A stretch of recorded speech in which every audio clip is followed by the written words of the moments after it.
Hello बच्चों। तो last video में बेटा हमने पढ़ा था अबाउट द ग्रेविटेशन कि what is the role played by the gravitation in our solar system and about the earth moon system, what is the role played by the gravitation and what is the gravitation also we have discussed in the last video.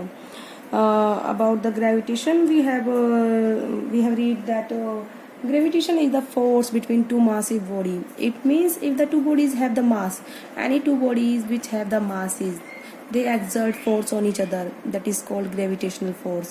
उसको हम क्या बोलते हैं? gravitational force. तो कोई भी object अगर हम अपवार्ड थ्रोन करते हैं, if the any object is thrown upward direction, it fall after going to a certain height. We have also read about it. Why the object or stone comes in the downward direction after going to a certain height. This is attained by the this is explained by the gravitation. मतलब explained by the Newton's with the help of the gravitational force, that gravity attract each body toward the center of earth. तो हमने ये सब पढ़ा था कि Apple downward क्यों fall होता है. तो मतलब अगर एप्पल अर्थ को अट्रैक्ट कर रही तो एप्पल ही डाउनवर्ड क्यों आता है, अर्थ एप्पल के पास क्यों नहीं जाती, ये सब हमने रीज़न पढ़ा था. इसको हमने न्यूटन के सेकंड लॉ से एक्सप्लेन करवाया था. तो अब हम स्टार्ट करते हैं बेटा उसी टॉपिक को आगे बढ़ाते हुए कि universal law of gravitation. What is the universal law of gravitation? Universal law of gravitation बेटा ये बोलता है कि in this universe every object attract each other, ठीक है, विद ए फोर्स. किससे अट्रैक्ट करता है? एक फोर्स से, जो कि डायरेक्टली प्रोपोर्शनल है दो मासेस के प्रोडक्ट के, and the inversely proportional to the square of distance between them. कहने का मतलब ये हुआ, इसको भी हम लिखवाएंगे what is the universal law of gravitation, कि यूनिवर्सल लॉ ऑफ ग्रेविटेशन क्या है, फिर हम इसको क्या समझाएंगे कि क्या स्टेटमेंट दे रहा है. ठीक है, तो पहले आपको मैं डेफिनेशन लिखवा देती हूँ. After that I will explain you definition की what the definition want to say, कि डेफिनेशन क्या कहना चाहती है. ठीक है, ओके. तो यूनिवर्सल लॉ ऑफ ग्रेविटेशन है every object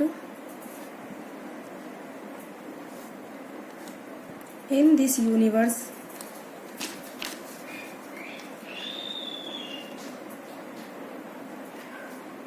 ठीक है, every object in this universe attract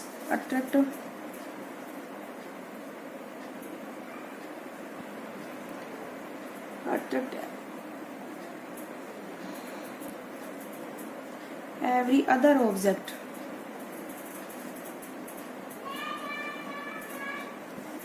with a force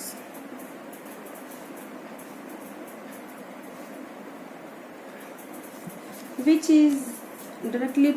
is proportional to the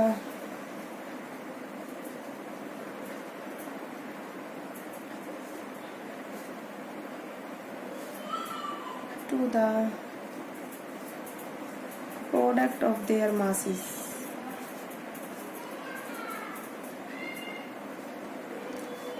ठीक है, मासेस के प्रोपोर्शनल है, इनवर्सली प्रोपोर्शनल टू द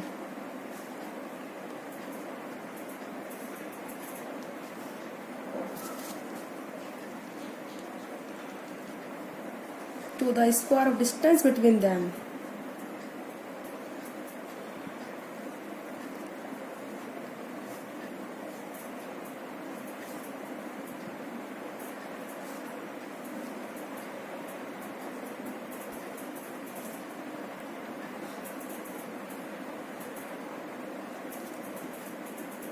देखो बेटा क्या एक्सप्लेन करती है लाइन, मैं आपको ये समझाती हूँ. देखो ये मान लो ये दो बॉडी है, this is the one body A and that is the another body B. ठीक है, let mass of this body is capital M and mass of this body is small M. ठीक है, ये इसका सेंटर बॉडी ए का है, ये body B का सेंटर है. ओके, तो ये आपस में क्या लगाएंगे? फोर्स. ठीक है, लेट इनके बीच डिस्टेंस कितना है सेंटर से सेंटर का बेटा? डी. कितना डिस्टेंस है? Small D. ओके, तो यूनिवर्सल लॉ ऑफ ग्रेविटेशन क्या बोलता है? ये दोनों बॉडी हैं ए और बी, इन दोनों का मास है capital M and small M. तो ये एक दूसरे पर क्या लगाएंगी? फोर्स लगाएंगी.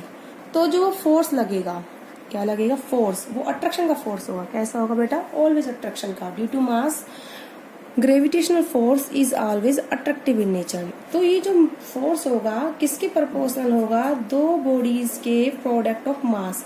इन दोनों बॉडी के मास को क्या कर देंगे, प्रोडक्ट निकालेंगे, m इंटू एम मल्टीप्लाई करेंगे। तो यानी कि जो फोर्स होगा दोनों बॉडीज के मासिस के प्रोडक्ट के क्या होगा, प्रोपोर्शनल। एंड सेकेंड इज मतलब उसका कहने का मतलब ये, अगर एक भी मास बढ़ेगा तो फोर्स बढ़ेगा, ओके, क्योंकि डायरेक्टली प्रोपोर्शनल है। डायरेक्टली प्रोपोर्शनल बेटा यही बोलता है, शायद अभी 9th क्लास में आप लोगों को पता नहीं होगा what is the statement of directly proportional. मतलब डायरेक्टली प्रोपोर्शनल क्या चीज होती है। लेट मान लो x is the number any variable and y is any variable. पहली बात तो बेटा ये डायरेक्टली प्रोपोर्शनल का साइन है। क्या है बेटा ये वाला साइन, डायरेक्टली प्रोपोर्शनल का है। ये लाइन इस तरीके से है कि x is directly proportional to y, मतलब y की अगर वैल्यू बढ़ेगी तो x की वैल्यू भी बढ़ेगी, ठीक है। वहीं अगर ये इस तरीके से होता है x is directly proportional to 1/y, ठीक है, तो इसको हम बोलते हैं, या तो आप डायरेक्टली प्रोपोर्शनल टू 1/y बोल दो, 1/y, या फिर बोल दो इनवर्सली प्रोपोर्शनल टू y सीधा। तो इसमें y की वैल्यू अगर बढ़ेगी तो x की वैल्यू क्या होगी हमारी, घटेगी, और इसमें अगर y की वैल्यू बढ़ेगी तो x की वैल्यू क्या होगी, बढ़ेगी। y की वैल्यू इंक्रीज तो x की वैल्यू इंक्रीज, इसमें अगर y की वैल्यू इंक्रीज होगी तो x की वैल्यू डिक्रीज होगी, ठीक है। तो डायरेक्टली प्रोपोर्शनल में अगर राइट हैंड साइड की क्वांटिटी बढ़ती है तो लेफ्ट हैंड साइड की बढ़ती है, और इनवर्सली प्रोपोर्शनल में अगर राइट हैंड साइड की क्वांटिटी बढ़ती है तो लेफ्ट हैंड साइड की बेटा घटती है, ओके। इस तरीके से हम बोलते हैं डायरेक्टली एंड इनवर्सली प्रोपोर्शनल चीजों को, ठीक है। तो ये जो ग्रेविटेशनल का फोर्स है किसके प्रोपोर्शनल होगा, product of their masses and inversely proportional to the square of distance. Distance क्या d है तो इसका स्क्वायर क्या होगा, d स्क्वायर, इनवर्सली यानी कि 1/d स्क्वायर, ठीक है। तो inversely proportional to the square of distance between them. लेकिन आपको याद रखना है जो डिस्टेंस लेना है बेटा वो सेंटर टू सेंटर लेना है। कहाँ लेना है वो distance, centre to centre, okay. तो अब हम इसी को आगे एक्सप्लेन करते हैं। हमने दो ऑब्जेक्ट लिए हैं A and B of masses capital M and small m। तो हमने लिया let A and B B to object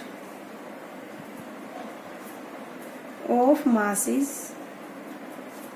small m capital M and small m, ठीक है।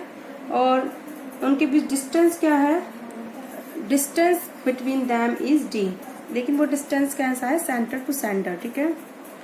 डिस्टेंस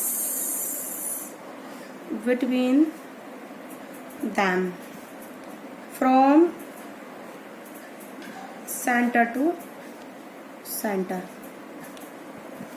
कितना है बेटा वो, स्मॉल d, ठीक है।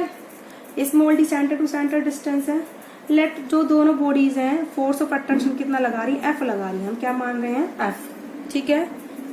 तो according to the universal law of gravitation, ठीक है, according to the universal law of gravitation. यही तो है बेटा यूनिवर्सल लॉ ऑफ ग्रेविटेशन की स्टेटमेंट, तो इसी के अकॉर्डिंग चलेंगे ना हम अब, ठीक है। तो अकॉर्डिंग टू द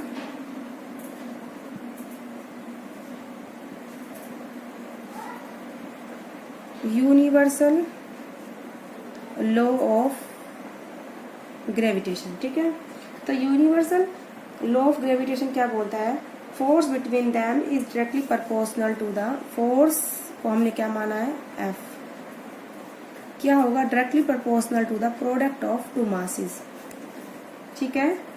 तो फोर्स होगा वो डायरेक्टली प्रोपोर्शनल होगा product of the two masses, ठीक है। एंड आफ्टर दैट बोला है उसने कि जो फोर्स होगा inversely proportional to the square of distance between them. तो ये वाली लाइन कौन सी थी, force between them is directly proportional to the product of two masses, ठीक है। ये तो हो गया बेटा आपका फर्स्ट। अब क्या लिखोगे, force between them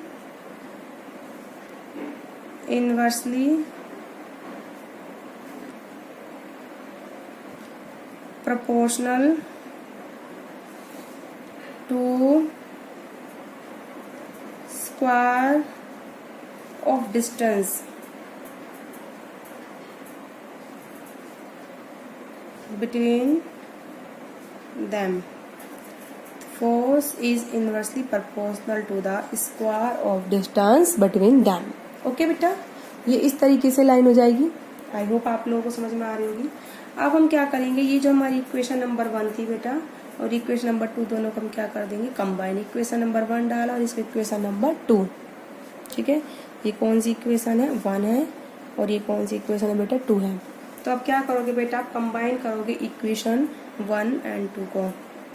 on combining equation 1 and 2, force हो जाएगा directly proportional to product of two masses and upon में डी स्क्वायर।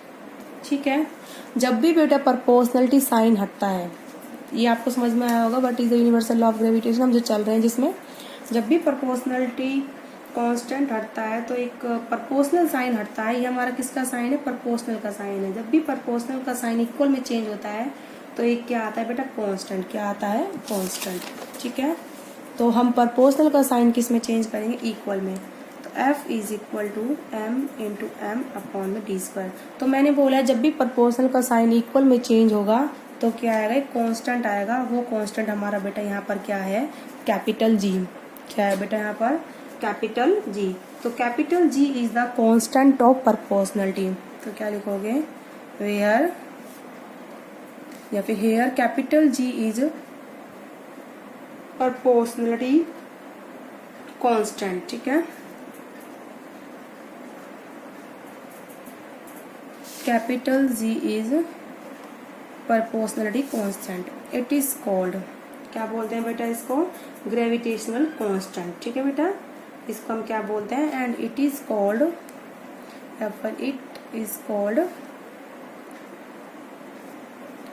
Gravitational constant. ठीक है बेटा, इसको हम क्या बोलेंगे, ग्रेविटेशनल कांस्टेंट। ठीक है, तो इस तरीके से हमने क्या डिफाइन करवा, हमारा यूनिवर्सल लॉ ऑफ ग्रेविटेशन का फॉर्मूला क्या है, F is equal to G capital M small m into में डी स्क्वायर। ओके बेटा, तो इस तरीके से आप इसको फाइंड आउट कर। अब आप ये फोर्स की SI यूनिट आप लोगों को पता ही है क्या क्या होती है। अभी मैं आपको यहाँ पे G की बता देती हूँ SI यूनिट। ठीक है, तो हम SI यूनिट ऑफ G निकालेंगे। क्या निकालेंगे बेटा, हम SI यूनिट ऑफ G। ठीक है, SI यूनिट ऑफ G कैसे निकालोगे बेटा आप, जो हमारा फॉर्मूला है F is equal to G capital M small m into d square. Okay बेटा, तो आप इसको क्या कर दो, इसे मल्टीप्लाई कर दो यहाँ से, क्रॉस मल्टीप्लाई। तो आपका हो जाएगा G capital M small m is equal to F into d square. Multiply कर दिया। इसी तरह नेक्स्ट लाइन में अब हो जाएगा हमारा G कितना हो जाएगा बेटा, G is equal to F d square. Capital M और स्मॉल m कहाँ जाएंगे बेटा, नीचे आ जाएंगे। तो that is the gravitational constant F d square अब capital M into small m। Okay बेटा, तो इस तरीके से आप क्या कर दोगे बेटा, इसको चेंज कर दोगे। Okay, G capital F d square into में small m capital M and small m। ठीक है, आई होप आप लोगों को समझ में आ रहा होगा अच्छे से कि मैं क्या बता रही हूँ। तो हम यहाँ पर डिराइव कर रहे हैं बेटा,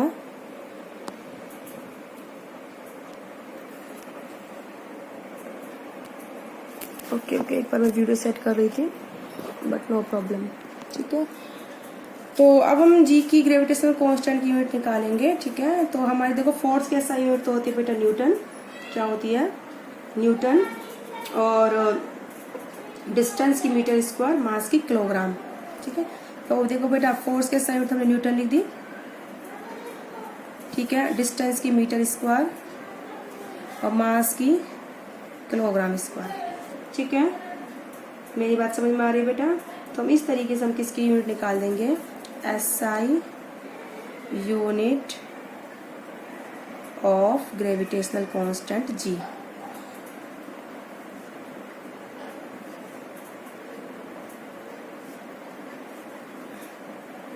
ठीक है, न्यूटन मीटर स्क्वायर पर किलोग्राम। तो आप लिख सकते हो, इसको ऐसे लिख सकते हो, और SI unit of gravitational constant G is equal to, Newton को कैपिटल N लिख दीजिए खाली, मीटर स्क्वायर को स्मॉल m का स्क्वायर, किलोग्राम। ठीक है, ऊपर जाएगा तो पावर -2। ठीक है, तो ये हो गई हमारी SI unit of gravitational constant. ठीक है, और इसकी वैल्यू लिखवा देते हैं बेटा हम। इसकी वैल्यू होती है value of G, value of gravitational constant, value of gravitational constant कितनी होती है बेटा 6.673 इंटू 10 की power -11 this is the value. और ऐसा यूनिट क्या है ग्रेविटेशनल कांस्टेंट की न्यूटन मीटर स्क्वायर पर किलोग्राम स्क्वायर। ठीक है, इस तरीके से हम करेंगे इसको सॉल्व। तो 6.673 इंटू 10 की पावर -11 न्यूटन मीटर स्क्वायर पर kilogram square that is the SI unit of gravitational constant. I hope आप लोगों को समझ में आया होगा। मैंने एक्सप्लेन करवाया यूनिवर्सल लॉ ऑफ ग्रेविटेशन और मैंने इसका फॉर्मूला डिराइव करवाया, कांस्टेंट की वैल्यू बताइए, कांस्टेंट का SI यूनिट निकालना बताया आप लोगों को। तो आज की वीडियो में बेटा इतना ही।